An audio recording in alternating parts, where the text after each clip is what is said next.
E aí moçada, tudo tranquilo? Aqui é o professor Thiago Nascimento, chegando hoje com o primeiro vídeo dessa minissérie aí sobre os aspectos históricos e geográficos de Joinville.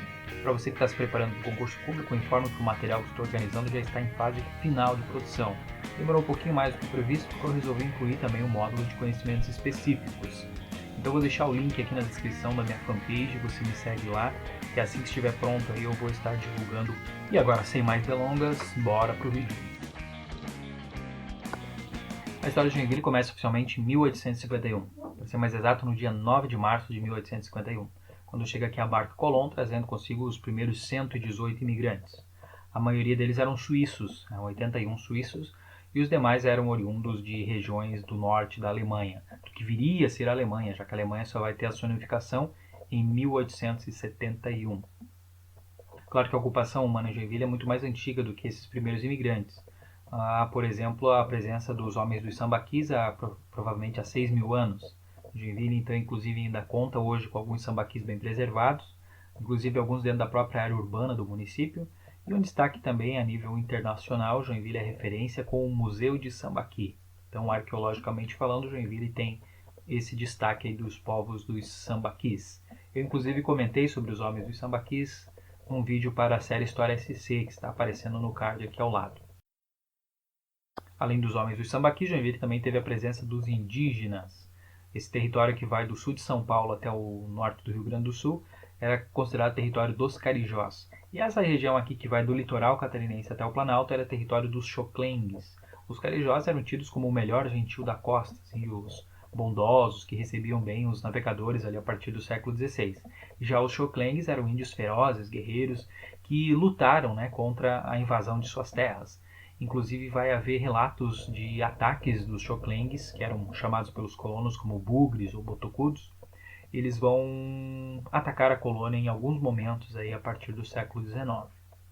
Também tem um vídeo aqui com mais detalhes sobre esses dois povos. O primeiro nome que Joinville recebe é Colônia Dona Francisca.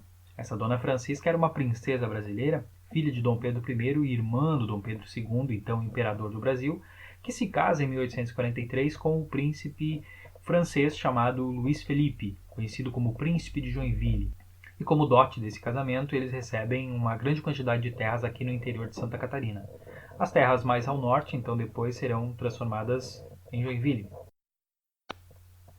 Em 1848 estoura uma onda revolucionária pela Europa, que vai ficar conhecida como a Primavera dos Povos, e essa onda revolucionária vai ter repercussões dentro da França. A monarquia é derrubada e os príncipes e o rei, enfim, precisam ir para o exílio. E lá do exílio, na Inglaterra, o casal de príncipes decide então vender essas terras, já que a situação financeira de ambos não era lá muito estável.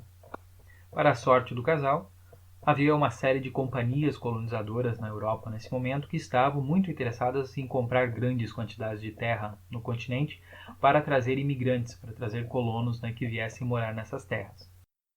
Isso porque a Europa passava nesse momento por uma série de transformações econômicas, políticas e sociais, oriundas principalmente da Revolução Industrial e do imperialismo. Havia todo um excedente populacional e também a necessidade de se encontrar novos mercados consumidores. No caso de Alemanha e Itália, havia ainda a questão das guerras pela unificação. A unificação desses países só vai ocorrer na segunda metade do século XIX, o que faz com que muitas pessoas então quisessem fugir dessa situação de conturbação social. E viam a América então como um lugar tranquilo, pacífico, onde eles poderiam então recomeçar as suas vidas. Surge em cena então um senador alemão chamado Matthias Schroeder, que vai em 1849 fundar uma companhia colonizadora na cidade de Hamburgo. É essa companhia que vai ter então a responsabilidade de organizar a colônia Dona Francisca e trazer para cá então os primeiros imigrantes. Em 1851, o filho do senador estava de passagem aqui pelo Rio de Janeiro e vem até o sul aqui para ver então como estavam os preparativos para a chegada dos imigrantes. E ele vai se espantar porque estava tudo atrasado. Então ele assume o controle da colônia, contrata trabalhadores das imediações, das fazendas que haviam aqui na região, da própria vila de São Francisco, e vai então fazer 2 barracões que são erguidos às pressas, algumas picadas, algumas trilhas são abertas para se preparar então para a chegada dos imigrantes que já haviam saído na Europa nessa altura. Assim, Em 9 de março de 1851, quando os primeiros imigrantes chegam, havia ali uma estrutura mínima, para recepcioná-los. Um desses barracões que foi construído no local de construção dele, hoje funciona a Biblioteca Pública Rolf Collin. E o local de desembarque desses imigrantes, às margens do rio Cachoeira, virou hoje uma praça aí que relembra então a fundação de Joinville. No mesmo dia em que chega o barco Colum, também chega, vindo do Rio de Janeiro, um outro barco trazendo imigrantes noruegueses. Então é dessa mistura de suíços, noruegueses e aqueles que viriam a formar então os estados alemães que vai surgir então a colônia Dona Francisca.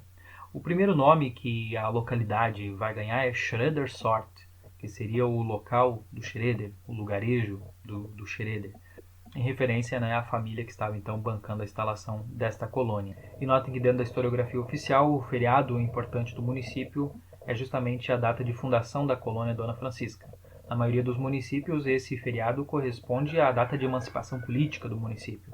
Aqui é a data de fundação, sendo que a emancipação política, de fato, ela vai ocorrer em 15 de março de 1868. É a data em que Joinville, que até então era chamada Freguesia de São Francisco Xavier de Joinville, ela é elevada então à categoria de vila. Posteriormente, no dia 3 de maio de 1877, Joinville passa a ter então a categoria de cidade. Por ser oriunda então de uma antiga colônia fundada nas terras da princesa Dona Francisca, Joinville passa desde muito cedo a ser conhecida como a Cidade dos Príncipes. Mas ela também é conhecida como a Cidade da Dança, a Cidade das Bicicletas, a Cidade das Flores, a Manchester catarinense. Mas esse é assunto para o nosso próximo episódio. Eu preciso partir.